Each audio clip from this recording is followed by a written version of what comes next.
కూడా ఒకనాడు వజ్రాల కోసం తవ్వి మట్టి అంతా కూడా కుప్పలు కుప్పలుగా ఆరబోసినట్టుగా అయితే కనబడతా ఉందన్నమాట. ఇదంతా కూడా వజ్రాలకు సంబంధించిన గనులని చెప్పుకోవచ్చు. ఎందుకు ఎక్కడ చూసినా వజ్రాల బాయిలు, ఎక్కడ చూసినా వజ్రాలు దొరికే పొలాలే ఎక్కువగా ఉంటాయన్నమాట. ఇది ఒక మిఠాయి రాయి లాగుంది. ఈ మిఠాయి రాయిలో మొత్తం క్రిస్టల్స్కి సంబంధించిన సన్న సన్న రాజులు కానీ బ్రిటిష్ వాళ్ళు కానీ వజ్రాలు ఎక్కువగా ఎక్కడ వెతికారయ్యా అంటే ఎక్కువగా అడవి ప్రాంతాల్లోనే ఎక్కువగా బాయిలు తోమటం, అడవి ప్రాంతాల్లోనే ఎక్కువగా నాపరాళ్ళు ఉన్న ప్లేసుల్లో ఎక్కువగా వజ్రాలు జల్లెడ పట్టడం లాంటివి చేసేవారన్నమాట. ప్రాంతాలలో ఏం జరుగుతుందంటే అసలు ఎవరు కూడా వజ్రాలకి వెళ్ళరు, ఆ ప్రాంతానికి ఎవరు వెతకరు కాబట్టి ఎక్కడ రాళ్ళు అక్కడే ఉంటాయి అన్నమాట. హలో ఫ్రెండ్స్, ఎలా ఉన్నారు? నేనైతే చాలా బాగున్నాను. మనం ఎప్పట్లాగానే వజ్రాల వేటకైతే వచ్చామన్నమాట. చూద్దాం, మనం ఒక కొత్త లొకేషన్కి అయితే వచ్చామన్నమాట.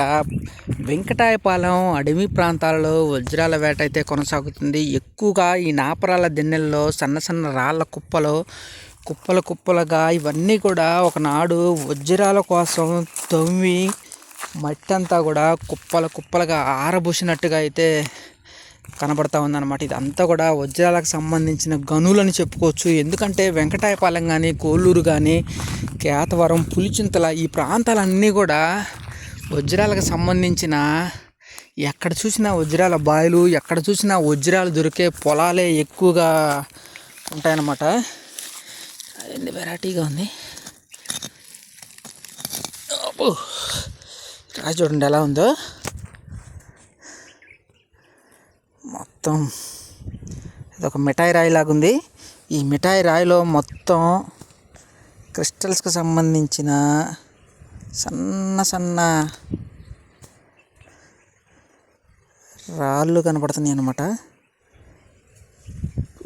నాయన శ్రీరాయి ఎంత వెరైటీగా ఉంది.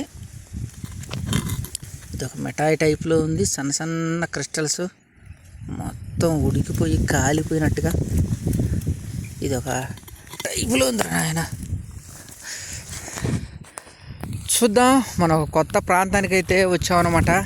ఇదంతా కూడా సన్న సన్న దారులా కనబడుతున్నాయి. అవి కూడా ఎక్కువగా అడవి జంతువులు, మేకలు తిరిగిన ప్రాంతాల్లాగా ఉన్నాయి.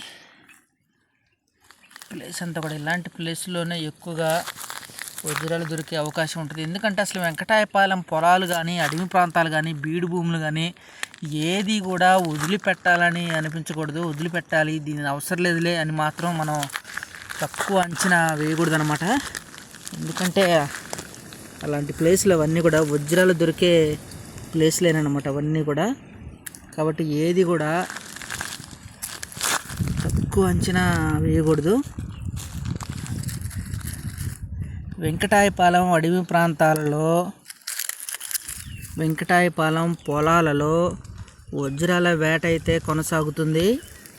చూద్దాం, నాకు దొరికిన రాళ్ళ గురించి అయితే మీతో పంచుకుంటున్నాను. నా ఛానల్ని అయితే సబ్స్క్రైబ్ చేసుకోండి.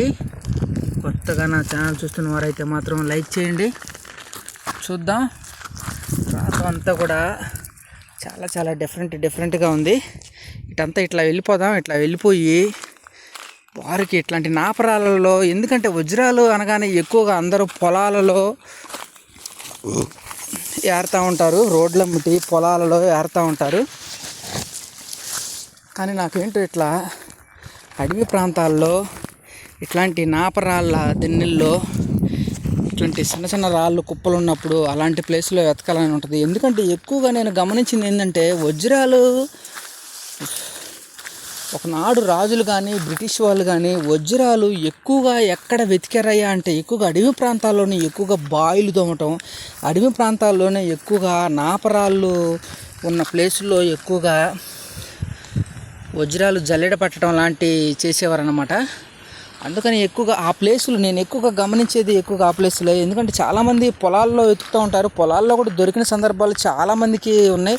ఎందుకంటే పొలాలు దున్నినప్పుడు అడుగును మట్టి పైకి మట్టి అడుగుకి వెళ్ళటం వల్ల వజ్రాలు దొరికే అవకాశం ఉంటుంది. కానీ అడవి ప్రాంతాలలో ఏం జరుగుతుందంటే అసలు ఎవరు కూడా వజ్రాలకి వెళ్ళరు, ఆ ప్రాంతానికి ఎవరు వెతకరు కాబట్టి ఎక్కడ రాళ్ళు అక్కడే ఉంటాయి అన్నమాట. ఎవరు కదిలించరు కాబట్టి ఎక్కడ రాళ్ళు అక్కడే ఉంటాయి. ఎవరు వెతకరు కాబట్టి ప్రశాంతంగా నిదానంగా ఎత్తుక్కోవచ్చు.